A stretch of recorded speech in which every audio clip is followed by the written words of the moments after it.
ఆ మహాపాపాన్ని గురించి క్షమాపణ చెప్పక్కర్లేదు దేవుడికి? తప్పుకు చెంపలేసుకోవాల్సిన పని లేదా? మీరు 7 కొండలు 2 కొండలంటే కాదు, ఇది తప్పని చెప్పిన తర్వాత నేను దేవునికి మొక్కున్నాను, నేను వచ్చి మొక్కు తీర్చుకుంటానని చెప్పి తిరుపతి నుంచి పాదయాత్ర చేసి 7 కొండలు ఎక్కి దర్శనం చేసుకొని క్షమించమని దేవుని కోరుకున్నాం. మీరు చేసిన తప్పుకు నేను క్షమాపణ కోరుకున్నా. ఇప్పుడు ఎందుకు పోవరు? మీరు ఏమనుకుంటున్నారు? మీరు అంటే నిస్సహాయుడా వెంకటేశ్వర స్వామి?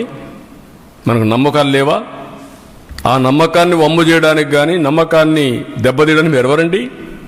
హూ ఆర్ యూ అని అడుగుతున్నా నేను. ఎదురుదాడి చేస్తారా మీరు? ఎవడిచ్చాడు ఈ ధైర్యం? నేను ఒక మాట చెప్పాను, మత సామరస్యాన్ని కాపాడుతాం, అదే మరి హిందూ మతం యొక్క పవిత్రతను కాపాడుతాం. టీటీడీలో కూడా అన్ని మతస్థులు ఉండడానికి వీల్లేదని చెప్పాను నేను. I'm very clear. అందుకే నేను ఆ దేవునితో ఉండే అటాచ్మెంట్తో మీరు చూస్తే ఎన్టీఆర్